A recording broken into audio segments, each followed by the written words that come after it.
എല്ലാവരെയും പുതിയൊരു വാർത്തയിലേക്ക് ഞാൻ സ്വാഗതം ചെയ്യുകയാണ്.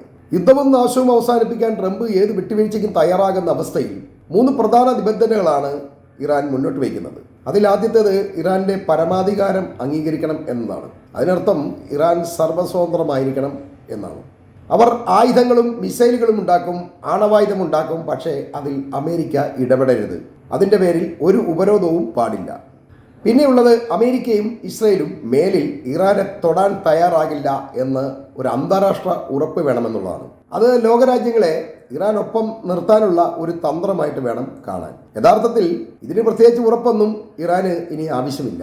ഇറാൻ എന്ന് കേട്ടാൽ ഇനി ഈ 2 രാജ്യങ്ങളും, അതായത് അമേരിക്കയും ഇസ്രയേലും കാലിലൂടെ മൂത്രമൊഴിക്കും എന്ന് അവർക്കറിയാം. ഇറാൻ ഉണ്ടെന്നറിഞ്ഞാൽ അപ്പോഴേ ഉടുമുണ്ടഴിച്ച് തലയിൽ കെട്ടി ഭയന്ന് ഈ രാജ്യങ്ങൾ കൈകെട്ടി നിന്നോളും എന്ന് ഇറാന് വ്യക്തമായിട്ടറിയാം. അത്രയധികം ആഘാതമാണ് ഇപ്പോൾ ഇറാൻ ഇവർക്ക് മേൽ ഏൽപ്പിച്ചിട്ടുള്ളത്. അടുത്ത ഡിമാൻഡ് യുദ്ധത്തിൽ ഇറാന് വന്നിട്ടുള്ള നാശനഷ്ടങ്ങൾക്ക് നഷ്ടപരിഹാരം വേണം എന്നുള്ളതാണ്.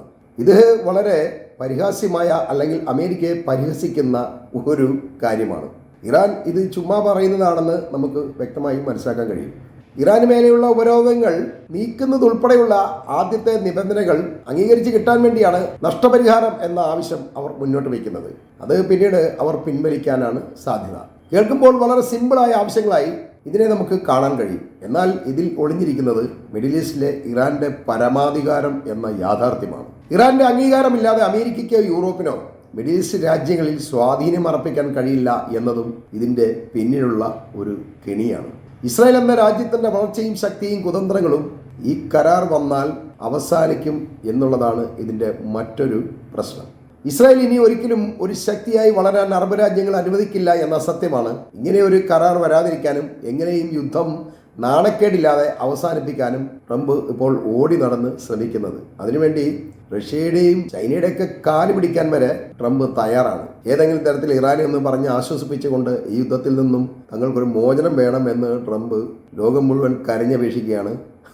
തൊട്ടടുത്ത നിമിഷം തന്നെ അയാൾ പറയുകയും ചെയ്യും, ഞാൻ ഇറാനെ വീണ്ടും അതികഠിനമായി ആക്രമിക്കും, സൂക്ഷിച്ചോ എന്നൊക്കെ. ഇങ്ങനെ ഒരു ഡബിൾ വ്യക്തിത്വമാണ് ഇപ്പോൾ ട്രംപ് പ്രയോഗിച്ചുകൊണ്ടിരിക്കുന്നത്. ട്രംപ് ഇങ്ങനെയൊക്കെ പറഞ്ഞാലും ഇറാൻ മുന്നോട്ട് വയ്ക്കുന്ന ആവശ്യങ്ങൾ അംഗീകരിക്കാതിരിക്കാൻ ട്രംപിന്റെ മുന്നിൽ മറ്റു വഴികളൊന്നുമില്ല.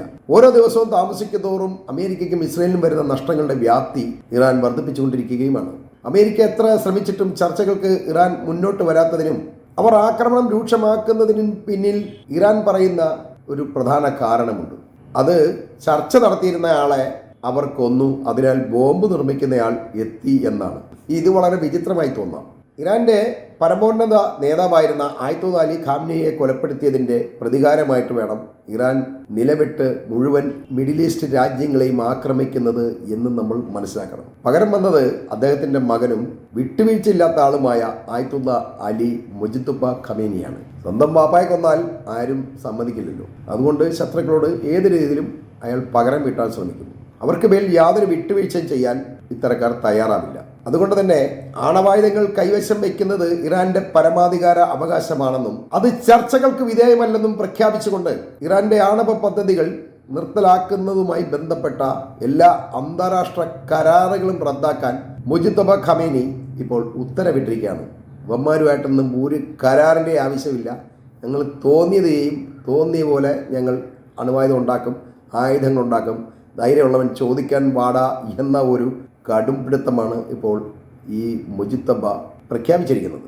അതിലൂടെ അയാൾ ലോകത്തെ വെല്ലുവിളിച്ചുകൊണ്ട് പന്ത് ഇറാന്റെ കോർട്ടിലെത്തിച്ചിരിക്കുകയാണ്.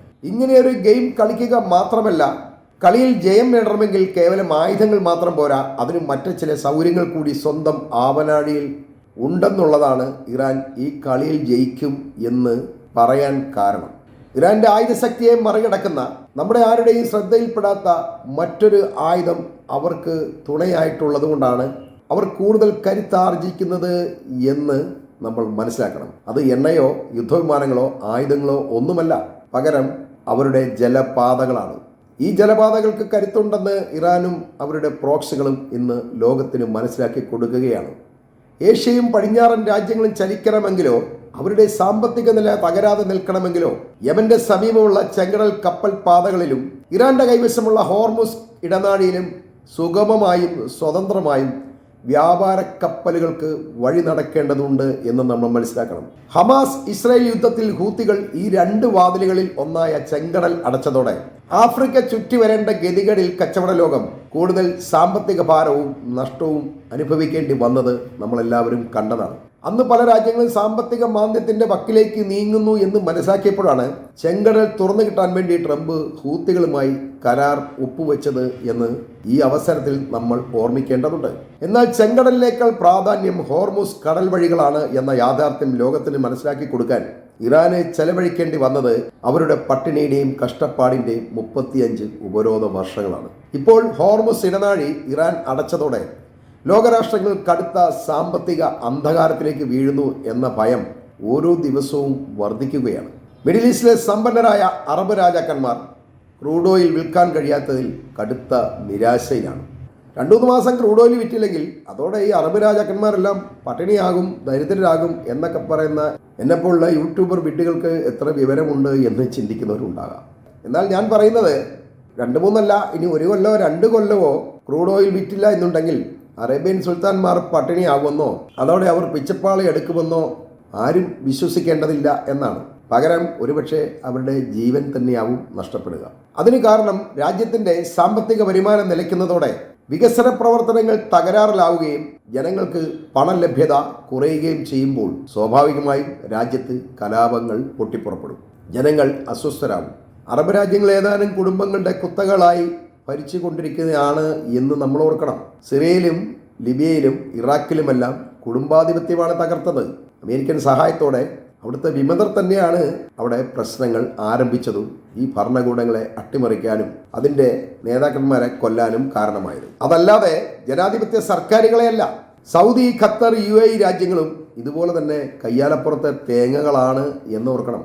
പിന്നിൽ തിരികത്താൻ ഒരൽപ്പം തീപ്പൊരി മതി.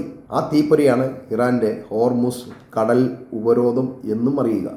ഇറാനെ ഉപരോധം കൊണ്ട് ഒറ്റപ്പെടുത്തിയ ലോകരാജ്യങ്ങളോടുള്ള പകയുടെ കണക്കുകൾ തീർക്കാൻ ഹോർമുസിലെ പ്രധാന എണ്ണപ്പാതകളിൽ സ്ഫോടക വസ്തുവായ മൈനുകൾ സ്ഥാപിച്ചുകൊണ്ട് ഇറാൻ യുദ്ധം ഇപ്പോൾ വ്യാപിപ്പിക്കുകയാണ് ചെയ്യുന്നത്. പിറക്കി മാറ്റാൻ പോലും കഴിയാത്ത ഈ മൈനുകൾ വ്യാപാര കപ്പലുകളെ നിയന്ത്രിക്കുന്നതിന് ഇറാനെ വല്ലാതെ സഹായിക്കുന്നുണ്ട്.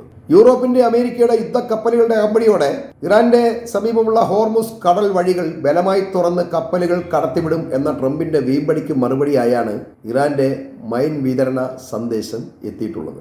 യുദ്ധക്കപ്പലുകളുമായി താനിങ്ങോട്ട് വന്ന് കയറിക്കോ എന്നാണ് ഇറാൻ ട്രംപിനെ വെല്ലുവിളിച്ചത്.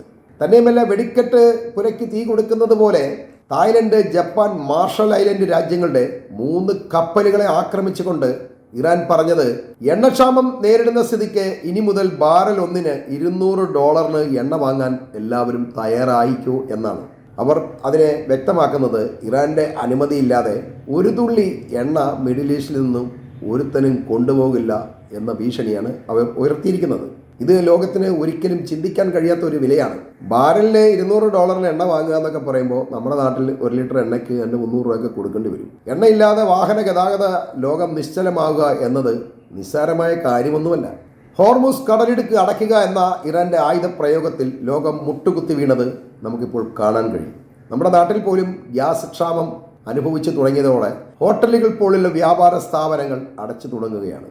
ഇറാനെ പ്രകോപിപ്പിച്ചതിൽ അമേരിക്കയെയും ഇസ്രയേലിനെയും എല്ലാവരും ശപിക്കുകയാണിപ്പോൾ. ഹോർമുസ് മുനമ്പ് എന്ന ഇറാന്റെ 3ാം ഘട്ടം തുറക്കുമ്പോൾ അതിൻ്റെ നാശത്തിൽ നിന്നും രക്ഷപ്പെടാൻ ആർക്കാണ് ഇനി കഴിയുക? ട്രംപ് ഇറാനെ ശപിക്കുന്നത് പോലെ പിച്ചും പെയും പറയുകയാണ്. യുദ്ധത്തിൻ്റെ 12 ദിവസങ്ങളിൽ ട്രംപ് 30-ലധികം ഭീഷണികളും അവകാശവാദങ്ങളും നടത്തിയിട്ടുണ്ട് എന്നാണ് CNN റിപ്പോർട്ട് ചെയ്യുന്നത്. എന്നാൽ ഇതിൽ ഒന്നുപോലും നടപ്പിലാക്കാൻ ട്രംപിന് സാധിച്ചില്ല എന്നത് ട്രംപിന്റെ മനസ്സിൽ എത്ര ഭയദുർബലതകൾ ഏറ്റിരിക്കുന്നു എന്ന് പത്രം പരിഹസിക്കുന്നു. ചെയ്യാൻ കഴിയാത്തത് പറയാതിരിക്കുക എന്നാണ് പത്രം ട്രംപിനെ ഉപദേശിക്കുന്നത്. അമേരിക്കയുടെ അഭിമാനത്തെ നിങ്ങൾ കളങ്കപ്പെടുത്തിയിരിക്കുന്നു എന്നും കുറ്റപ്പെടുത്തുകയാണ്.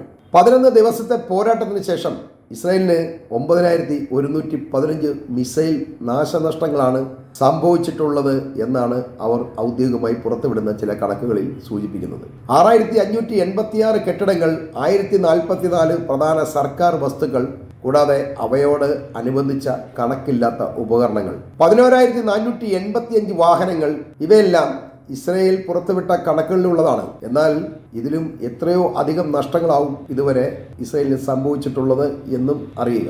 ഇപ്പോൾ അമേരിക്കയും ഇറാനും തമ്മിൽ പുതിയ കരാറിന് വഴിയൊരുങ്ങുമ്പോൾ ഇസ്രയേൽ എന്ന രാജ്യം അതിൻ്റെ യഥാർത്ഥ വലിപ്പമായ 0 തന്നെ ചുരുങ്ങുകയാണ് എന്നും നമ്മൾ മനസ്സിലാക്കണം. ഈ വാർത്തകൾ ഞാനിവിടെ അവസാനിപ്പിക്കുകയാണ്.